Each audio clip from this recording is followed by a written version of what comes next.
لیکن یہاں سے اجتہاداً ایک مسئلہ ثابت ہوتا ہے کہ اگر کوئی شخص کسی وجہ سے مجبوری کی وجہ سے 9 کا روزہ ساتھ نہیں رکھ سکا تو 10 محرم الحرام کا روزہ رکھنے کے بعد وہ 11 کو ایڈ کر لے تاکہ مخالفت ہو جائے. یہ الحمدللہ اجتہاداً مسئلہ جو ہے وہ ثابت ہو جاتا ہے.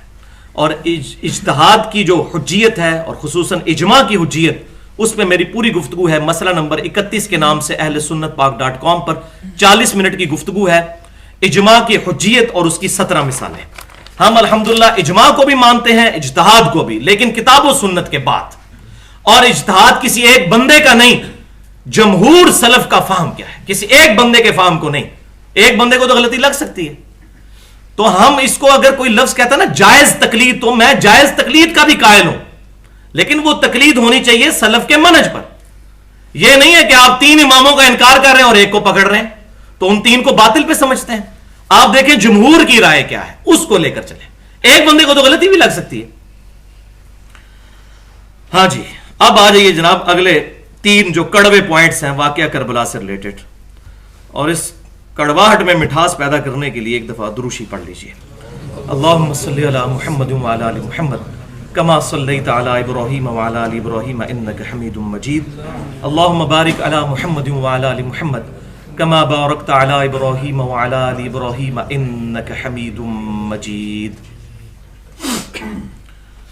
بھائیو، ہم نے ڈیٹیل گفتگو سنی اس حوالے سے کہ 10 محرم الحرام کا دن مسلمانوں کے ہاں خوشی کا دن تھا موسیٰ علیہ السلام کی نسبت کی وجہ سے، لیکن امت محمدیہ صلی اللہ علیہ وسلم پر اس دن اتنی بڑی افتاد پڑی کہ پریکٹیکلی، شریعت کی ٹرم میں نہیں میں کہتا، پریکٹیکلی یہ اس امت کے لیے سب سے بڑے غم کے دنوں میں سے ایک غم کا دن بن گیا. 10 محرم الحرام کا دن. اور وہ کیوں؟ امام کائنات سید الاولین والآخرین شفیع المذنبین رحمت للعالمین سیدنا و مولانا امام اعظم محمد الرسول اللہ صلی اللہ علیہ وآلہ وسلم کے نواسا اور نوجوانان جنت کے سردار سیدنا حسین ابن علی رضی اللہ تعالی عنہما کی مظلومانہ شہادت مسلمانوں کے ہاتھوں 61 ہجری میں، جبکہ نبی صلی اللہ علیہ وسلم کو دنیا سے تشریف لے گئے جسٹ 50 سال گزرے تھے. 10 محرم الحرام کے دن ہوئی کربلا کے میدان میں، پیاسا فرات کے کنارے.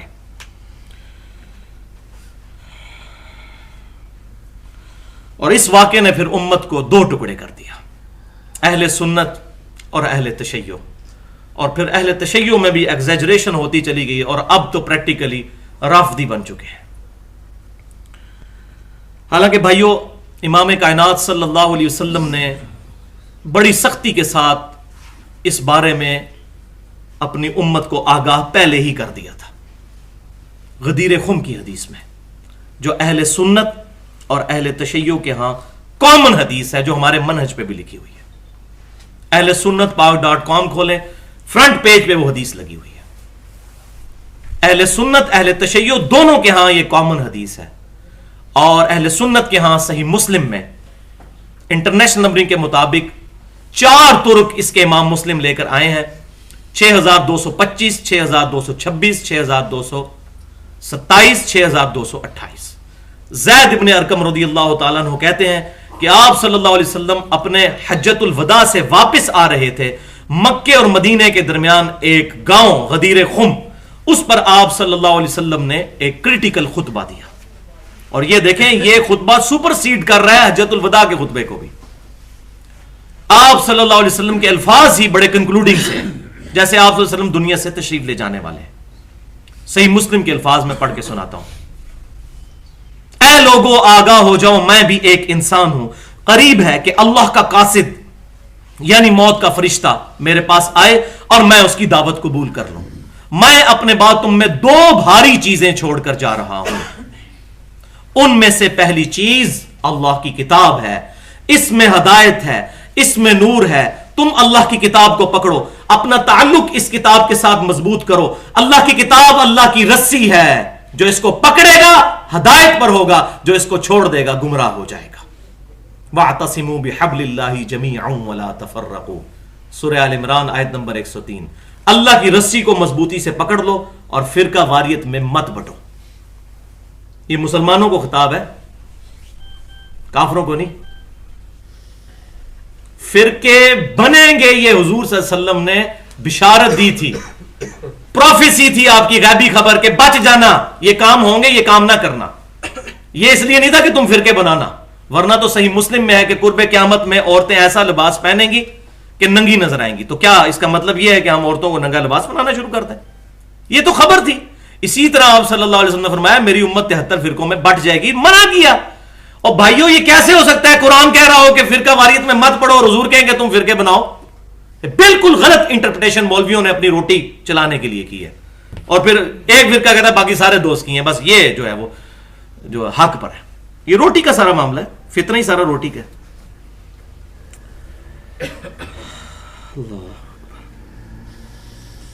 تو محرم الحرام کی حرمت کو پامال کرتے ہوئے نواسہ رسول صلی اللہ علیہ وسلم کو شہید کیا گیا.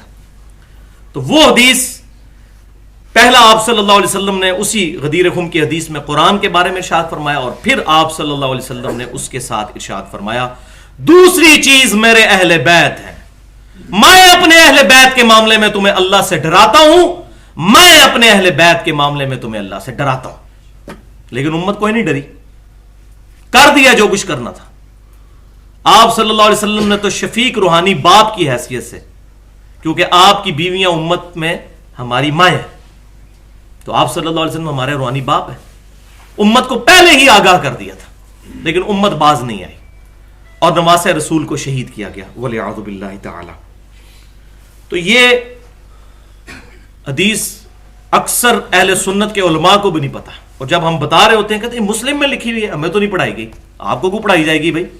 آپ کو تو وہ روایت پڑھائی جائے گی جو کھینچتان کے حسن درجے کی روایت ہے. میں ضعیف نہیں کہتا، لیکن اس کے مقابلے میں بہت کمزور روایت ہے جو المستدرک للحاکم میں کتاب العلم چیپٹر میں انٹرنیشنل نمبر کے مطابق 318 نمبر حدیث ہے کہ آپ صلی اللہ علیہ وسلم نے حجۃ الوداع کے موقع پر ارشاد فرمایا میں اپنے بعد تم میں دو ایسی چیزیں چھوڑ کر جا رہا ہوں جن کو پکڑ لو گے تو کبھی گمراہ نہیں ہوگے، ایک اللہ کی کتاب اور دوسرے اس کے رسول صلی اللہ علیہ وسلم کی سنت. وہ حسن درجے کی روایت ہے.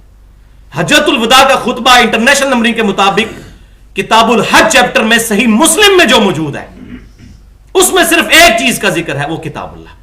میں اپنے بعد تم میں وہ چیز چھوڑ کر جا رہا ہوں، انٹرنیشنل نمبر کے مطابق 2950 نمبر کتاب الحج صحیح مسلم، کہ اس کو مضبوطی سے پکڑ لو گے تو کبھی گمراہ نہیں ہوگے، اور وہ اللہ کی کتاب ہے. لہذا سنت جو ہے وہ کتاب کے اندر ہی داخل ہے. اسی کتاب نے ہمیں کہا نا من یطع الرسول فقد اطاع اللہ، جس نے رسول اللہ کا حکم مانا اس نے گویا کہ اللہ کا حکم مانا. لہذا کتاب اللہ کو ماننا سنت اور حدیث کو ماننا ہے. ہمیں حاکم کی اس روایت کی ضرورت کوئی نہیں ہے. لیکن دیکھیں اس روایت کی وجہ سے کیا گیا، قرآن اور اہل بیت کہا دو بھاری چیزیں چھوڑ کر جا رہا ہوں، اور وہاں بھی کہا کتاب اللہ کو پکڑنا ہے، اہل بیت کا احترام کرنا ہے. پکڑنا کتاب اللہ ہی کو ہے، اور وہ اس کو پسے پوچھتے. اور اتنے بڑے بڑے علماء ممبروں پر PhD پروفیسر درس دے رہے ہوتے ہیں اور کہتے ہیں پتہ نہیں کہاں سے روایتیں نکال لی ہیں، حالانکہ ان کی اپنی جاہلیت کا اندازہ اس بات سے لگائیں کہ انہوں نے صحیح مسلم ہی کوئی نہیں پڑھی ہوئی، تو ان کو پتہ چلی یہ روایتیں کہاں سے. تو بھائیو اس حدیث میں جہاں قرآن کو پکڑنے کا حکم ہے وہیں پر اہل بیت کے احترام کا بھی حکم ہے. جتنا کتاب اللہ کی دعوت ضروری ہے اتنا ہی اہل بیت کی محبت کو عام کرنا اور ان سے بغض رکھنے والوں کو بے نقاب کرنا ہی ہمارے ایمان کا حصہ ہے. یہ کوئی شیعہ سنی مسئلہ نہیں ہے. یہ تو مولویوں نے روٹی چلانے کے لیے شیعہ ذاکرین نے اور سنی مولویوں نے اس کو شیعہ سنی کا فساد کا ایک ذریعہ بنا دیا، ادروائز یہ تو چکر ہی کوئی نہیں تھا. اور اس حدیث میں پھر آگے بھی الفاظ چلتے ہیں باقی کتابوں میں صحیح سند کے ساتھ. میں وہ مسئلہ نمبر 55B حدیث قرطاس والے مسئلے میں ڈیٹیل سے بتا چکا کہ اسی موقع پر پھر سیدنا علی کا بھی ہاتھ پکڑ کر نبی صلی اللہ علیہ وسلم نے بلند کیا اور فرمایا من کنت مولا فہذا علی مولا، جس کا جگری یار میں ہوں اس کا جگری یار پھر علی بھی ہونا چاہیے. کیونکہ اس سے پہلے آپ نے وہ آیت تلاوت کی النبی اولا بالمؤمنین من انفسہم، نبی صلی اللہ علیہ وسلم مومنین کی جانوں سے بھی زیادہ ان پر حق رکھتے ہیں. اور پھر آپ صلی اللہ علیہ وسلم نے فرمایا کہ کیا تم اللہ اور اس کے رسول کو اپنی جانوں سے بڑھ کر عزیز سمجھتے ہو؟ سب نے کہا بلا یا رسول اللہ صلی اللہ علیہ وسلم. تو پھر آپ صلی اللہ علیہ وسلم نے فرمایا کہ من کنت مولا فہذا علی مولا ہو، تو پھر جو مجھے جگری یار رکھتا ہے تو علی سے بھی جگری محبت کرے. یہ کئی کتابوں میں یہ حدیث جو ہے وہ آگے چلتی ہے صحیح سند کے ساتھ. اس میں نے پورے حوالے دیے ہیں. آج ٹاپک نہیں, اگلی دفعہ انشاءاللہ میں سیدنا حسین کے فضائل کے چیپٹر میں اس کے پورے ریفرنسز بھی انشاءاللہ بیان کر دوں گا. تو مولا کا مطلب جگری یار, مشکل کشا نہیں. غائب میں مدد مانگنا, دعا کے لیے پکارنا, یہ خالصتاً اللہ کے ساتھ خاص ہے. ایاک نعبد و ایاک نستعین, اے اللہ ہم صرف تیری عبادت کرتے ہیں اور غائب میں مدد کے لیے صرف تجھی کو پکارتے ہیں. یہ بھائیوں جھگڑا ہی نہیں ہے کہ سیدنا علی کو اختیار ہے یا نہیں, شیخ عبد القادر جیلانی کو اختیار ہے یا نہیں. ان کو اختیار دیا بھی ہو اللہ نے, تب بھی اللہ کے علاوہ کسی بھی اور ہستی سے دعا کرنا عبادت کی ایک شکل ہے, اور اللہ کے علاوہ کسی کی عبادت کرنا خالصتاً شرک اور ناقابل معافی گناہ ہے. اسی لیے کہا گیا ایاک نعبد, اے اللہ ہم صرف تیری عبادت کرتے ہیں, و ایاک نستعین, اور عبادت کی اعلیٰ ترین شکل یعنی غائب میں مدد کے لیے پکارنا صرف تجھی کو پکارتے ہیں. اس پہ میری ڈیٹیل کے ساتھ گفتگو ہے اہل سنت پاک .com پر, 1.25 گھنٹے کی, مسئلہ نمبر 3 کے نام سے دعا صرف اللہ ہی سے, اور ریسرچ پیپر بھی ہے 8 صفات پر اہل سنت پاک .com پر, ریسرچ پیپر نمبر 3 دعا صرف اللہ ہی سے. اور پھر اسی کی ایکسٹینشن کے طور پر میں نے 1.5 گھنٹے کی گفتگو کی ہے مسئلہ نمبر 43 کے نام سے توسل اور وسیلہ کے صحیح احکام و مسائل, کہ کون سا توسل اور کون سا وسیلہ جائز ہے اور کون سا ناجائز ہے. اس میں نے ڈیٹیل کے ساتھ الحمدللہ یہ چیزیں ریزالو کی ہیں, اور الحمدللہ اس کی وجہ سے کئی لوگوں نے حق بات قبول کی ہے الحمدللہ. جو مولویوں نے جن کا دماغ خراب کر دیا ہے اور بات سننے نہیں دیتے, ان کا معاملہ الگ ہے. باقی جن لوگوں کی قسمت میں ہدایت ہے انشاءاللہ ان کو اللہ تعالیٰ خود حق بات تک پہنچا دیتا ہے. اب بھائیو یہاں پر اسی پوائنٹ کے کانٹیکسٹ میں ایک بات یاد رکھیے کہ یزید کوئی آسمان سے نازل ہو کر آ کر تو تخت پہ نہیں بیٹھ گیا. یہ بہت بڑا دھوکہ دیا جا رہا ہے ٹی وی کے اوپر بھی کہ پتہ نہیں یزید کوئی اوپر سے نازل ہو کے تو آ کے بیٹھ گیا تھا کسی تخت پہ. اور اس کی وجہ کیا ہے؟ اگر اس کو ایکسپلور کریں گے تو پھر اور لوگوں کے نام بھی آئیں گے اور پھر اپنا فرقے کا نقصان ہوگا. تو یزید کوئی تخت پہ اللہ تعالیٰ نے نہیں اس کو اوپر سے پکڑ کے بٹھا دیا. ایک پورا سسٹم تھا جو نبی صلی اللہ علیہ وسلم کی وفات کے تقریباً 20 سے 30 سال کے دوران ایک گریجولی ڈیویشن آنا شروع ہوئی, جس کا اینڈ رزلٹ یہ بنا کہ 60 ہجری میں یزید تخت پر آیا. وہ تو نمائندہ بن کے آیا اس بگڑے ہوئے سسٹم کا. اب مجھے بتائیں دجال ڈائریکٹ آئے گا؟ ایک پورا دجالی سسٹم ہوگا جو دجال کو ویلکم کہے گا کہ آئیے جی آپ ہی ہمارے لیڈر ہیں, ورنہ اکیلا دجال آگے کیا کرے گا. اسی طریقے سے یزید جب حکمران بنا تو ایک پورا سسٹم ہے پیچھے, پوری ایک سمجھے کہ 30 سال کی 25 سے 30 سال کی ایک ڈیویشن ہے, جب جا کے 60 ہجری کے اندر اس بدماش نے حکومت سنبھال لی. تو میرے ناقص علم کے مطابق واقعہ کربلا کے اسباب کے کانٹیکسٹ میں اس امت تک جس بندے نے ٹروتھ ریویلڈ کیا ہے, سچائی کھول کر اریاں کر کے ننگی کر کے بتائی ہے, ایک عام فہم بندے تک, امت پوری پہ احسان ہے اس بندے کا. 1400 سال میں اس طرح کی محنت کی یونیک مثال کسی اور کی نہیں ملتی, اور وہ ہے مولانا مودودی رحمت اللہ علیہ, المتوفا 1979 عیسوی. اللہ تعالیٰ بحیثیت انسان ان سے جو غلطیاں ہوئی وہ معاف کرے, لیکن الحمدللہ اس حوالے سے جو ان کی خدمت ہے, وہ ایک منصف مزاج بندہ جب ان کی اس خدمت کو پڑھتا ہے تو ان کی تعریف کیے بغیر نہیں رہ سکتا. اور وہ ان کی کتاب ہے خلافت اور ملوکیت.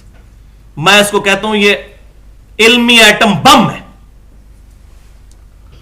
اور یہ مولانا مودودی رحمت اللہ علیہ کے حصے میں آئی خدمت, جو ڈاکٹر اقبال نے سب سے پہلے صدیوں کی گراوٹ کے بعد امت کو یہ سبق دیا کہ ملا کو جو ہے ہند میں سجدے کی اجازت, ناداں یہ سمجھتا ہے کہ دین ہے آزاد, سیکولرزم کو دین سمجھتا ہے.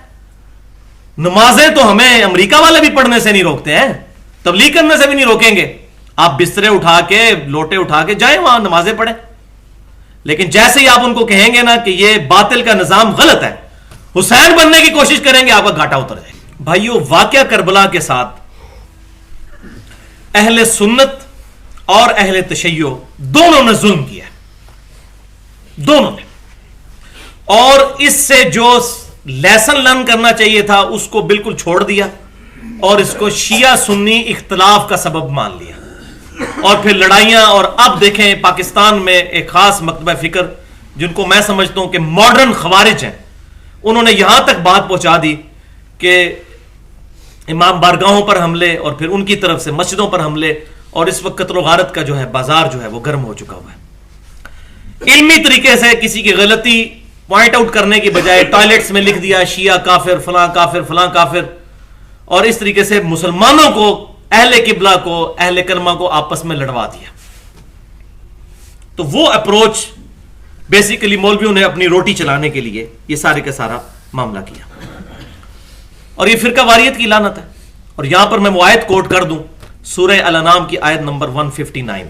یقین کریں یہ کتاب یہ والی آیت جب کسی بندے نے پہلی بار پڑھی ہے تو وہ حیران ہو گیا کہ یار یہ قرآن میں آیت لکھی ہوئی ہے، آج تک مولویوں نے کبھی یہ پلیٹ فارم سے بیان نہیں کی اپنے، جو ہم نے اپنے منہج پہ لکھی۔ الانعام آیت نمبر 159، بسم اللہ الرحمن الرحیم، ان الذین فرقوا دینہم، بے شک وہ لوگ جنہوں نے اپنے دین میں فرقے بنائے، وکانوا شیعا، اور اپنے آپ کو گروہوں میں بانٹ لیا، لست منہم فی شیء، اے محبوب صلی اللہ علیہ وسلم آپ کا ان سے کوئی تعلق نہیں، آپ کی طرف سے تو وہ فارغ ہو گئے۔ انما امرہم الی اللہ، ان کا معاملہ کیجئے آپ اللہ کے سپرد، ثم ینبئہم بما کانوا یفعلون، پھر اللہ تعالیٰ قیامت والے دن ان کو بتا دے گا جو وہ دنیا میں کرتوت کیا کرتے تھے۔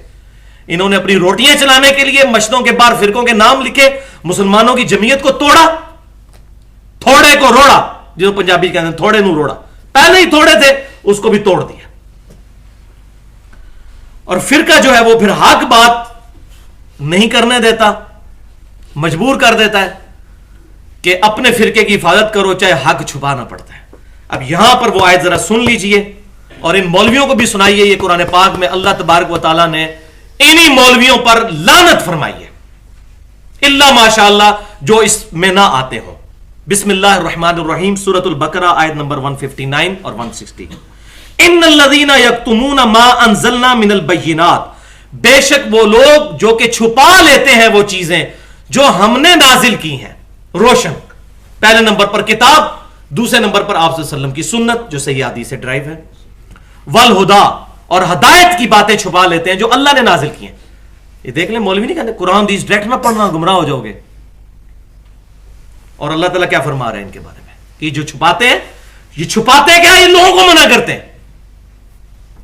من بعد ما بیناہ للناس، بعد اس کے کہ اللہ نے کھول کھول کے لوگوں کو بات بتا دی تھی، ان کو تکلیف پڑ گئی اور انہوں نے لوگوں سے چھپائی۔ فی الکتاب، اپنی کتاب میں وہ باتیں اللہ نے بیان کی۔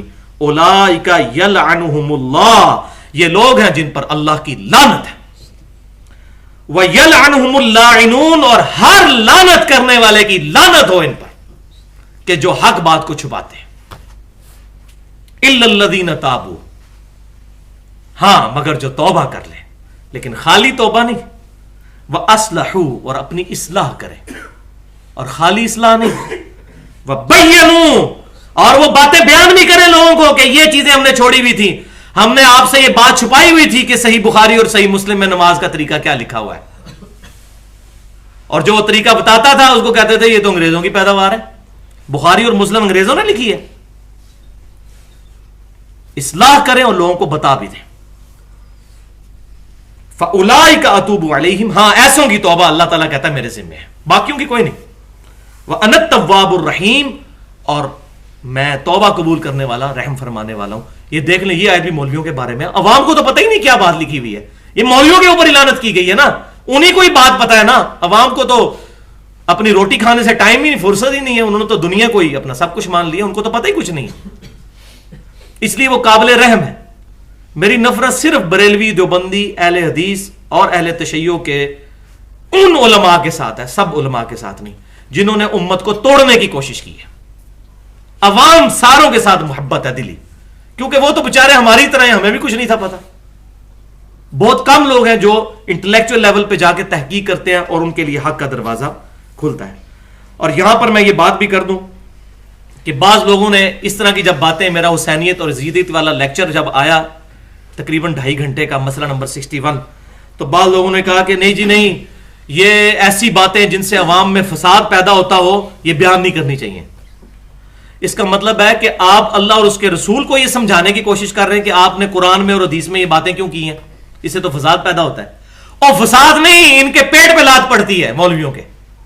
یہ باتیں غدیر خم کی ہوئی ہوتی تو آج اہل سنت کا مقدمہ اہل تشیع کی عدالت میں ہم ون کر چکے ہوتے, لیکن ہم نے کہا پردہ پاؤ, پردہ پاؤ.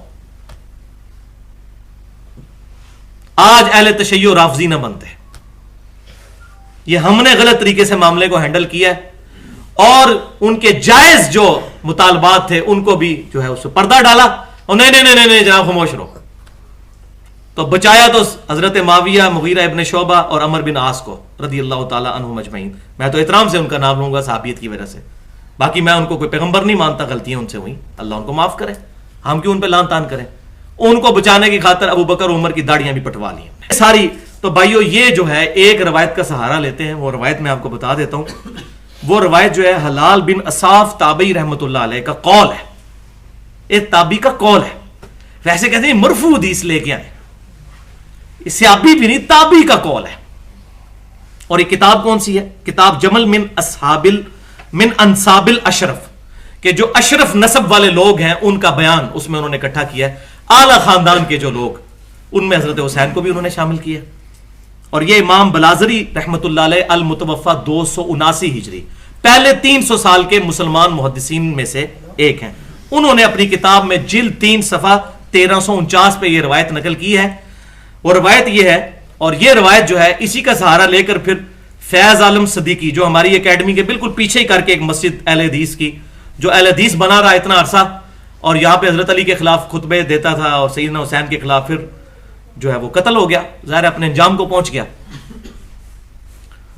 تو وہ بھی یہ بیان کرتا تھا, اور وہ پکا مرید تھا اس کا محمود احمد عباسی کا, جو منکرین حدیث, جو امام بخاری کو کھوتا کہا کرتا تھا, معاذ اللہ, امام بخاری کو گدھا کہا کرتا تھا, اس کا یہ شاگرد تھا. اور وہ بڑے نقشے بھی بنائے ہوئے ہیں, جی دیکھیں جی کربلا اس طرف ہے, وہ تو شام کی طرف جا رہے تھے, وہ تو کوفہ تو اس طرف ہے, وہ تو اس طرف جا ہی نہیں رہے تھے, اور اس طریقے سے دھوکہ دینے کی, مس کرنے کی وہ فکر حسین کو کوشش کرتے ہیں. تو میں انشاءاللہ ان کا پول کھولتا ہوں. وہ روایت حلال بن اصاف رحمۃ اللہ علیہ کی جو روایت ہے وہ یہ ہے کہ یہ گھیر گھار کے حر بن یزید جو تھا نا, یہ سیدنا حسین کو گھیر گھار کے ایک خاص ٹریک کے اوپر لے آیا, اور بعد میں اللہ تعالیٰ نے اس کو ہدایت دے دی, حضرت حسین کے ساتھ شامل ہو گیا. تو وہاں پر اس روایت اس حوالے میں موجود ہے, حلال بن اصاف تابعی کہتے ہیں کہ عمر ابن سعد, شمر بن ذلجوشن, اور تیسرا حسین بن نمیر. یہ حسین سواد والا ہے, سین والا نہیں. یہ 3 بندے جو ہیں انہوں نے حضرت حسین کو گھیرا. تو سیدنا حسین رضی اللہ تعالیٰ عنہ نے کہا کہ مجھے یزید کے پاس شام میں جانے دو, میں اس کے ہاتھوں میں ہاتھ دے کر بیعت کر لوں. لیکن انہوں نے کہا کہ نہیں, ہم آپ کو ابن زیاد جو یزید کا گورنر تھا کوفے میں, اس کے پاس لے کر جائیں گے. اور حضرت حسین راضی نہیں ہوئے تو ان کو شہید کر دیا. تو کہتے ہیں دیکھیں جی اس میں لکھا ہوا ہے کہ وہ جانا چاہ رہے تھے یزید کے پاس. بھائیو یہ روایت لاجیکلی جھوٹی ہے, عقل میں ہی آنے والی نہیں ہے. وہ حضرت حسین کہ جن سے حضرت معاویہ رضی اللہ تعالیٰ عنہ اپنی زندگی میں 4 سال ٹل لگا بیٹھے کہ حضرت حسین جو ہے وہ بیعت کر لیں کہ میرے بعد یزید جو ہے وہ خلیفہ بنے گا. اور اس کا ذکر صحیح بخاری میں بھی اشارتاً موجود ہے کہ انہوں نے اپنی زندگی میں یزید کی بیعت لینا شروع کر دی تھی. حسینیت والے لیکچر میں نے کھول کے بتایا, صحیح بخاری سے بتایا الحمدللہ. حضرت معاویہ پوری زندگی زور لگاتے رہے 4 سال تک, اپنی خلافت کے آخری 4, بیعت نہیں کی حضرت حسین نے. اب اگر حضرت حسین جا رہے تھے یزید کے پاس بیعت کرنے کے لیے تو یہ لوگ تو لڈیاں ڈالتے وہاں پر کہ دیکھیں یزید صاحب آپ کے ابا جان جس سے بیعت نہیں لے سکے, ہم نے دیکھے اس کو کیسا گھیرا ہے کہ بیعت کے لیے تیار کر لیے. یہ ہوتا کہ نہ ہوتا؟ اور وہ ان کو سونے میں تولتا کہ واہ آل محمد کی مور لگ گئی, بنو امیہ کی ملوکیت اب خلافت راشدہ بن گئی. بالکل اللاجیکل بات. تو یہ میں نے عقلی طور پر اس روایت کو پرکھا. اب اصول محدثین پر بھائی یہ روایت ہے منقطع. حلال بن اصاف تابعی رحمت اللہ علیہ کا واقعہ کربلا میں ہونا ثابت ہی کوئی نہیں ہے. ایک بندہ روایت بیان کر رہا ہے, اس نے یہ نہیں کہا کہ میں نے حضرت حسین سے خود سنائی ہے, اس نے کہا یہ ہوا. وہ تو ہم بھی یہ کہ فلانے کا یہ واقعہ ہوا نہیں ہوتا. یہ سنا کے سننی والی بات ہے. اسی لیے شیخ زبیر علی زئی صاحب نے بھی اپنی کتاب فضائل صحابہ میں اس روایت کو لکھا, جو مئی 2010 میں جو ہے پبلش ہوئی, پیج نمبر 105 پہ انہوں نے یہ روایت لکھی اور ساتھ لکھا اسنادہ صحیح الی حلال بن اصاف, کہ اس کی سند تو صحیح ہے لیکن حلال بن اصاف تک جو بیان کر رہا ہے ادھر تک سند ٹھیک ہے کہ یہ اس نے کہا ہے, لیکن اس چیز کی کوئی گارنٹی نہیں ہے کہ یہ بات ہوئی بھی ہے, کیونکہ اس نے یہ نہیں کہا کہ میں نے حضرت حسین سے یہ بات سنی ہے. وہ سنا کے سنی, پڑھ پڑھا کے سنی نہیں. تو یہ منقطع روایت ہے. اور میری نومبر 2011 میں ٹیلی فونک ڈسکشن شیخ زبیر علی زئی صاحب کے ساتھ ہوئی, بڑی ڈیٹیل, اور میں نے کہا شیخ صاحب یہ اپنی کتاب سے آپ روایت باہر نکالیں یا اس کی ایکسپلینیشن کریں, اس کی ضرورت کیا تھی حضرت حسین کے فضائل کے چیپٹر میں ڈالنے کی.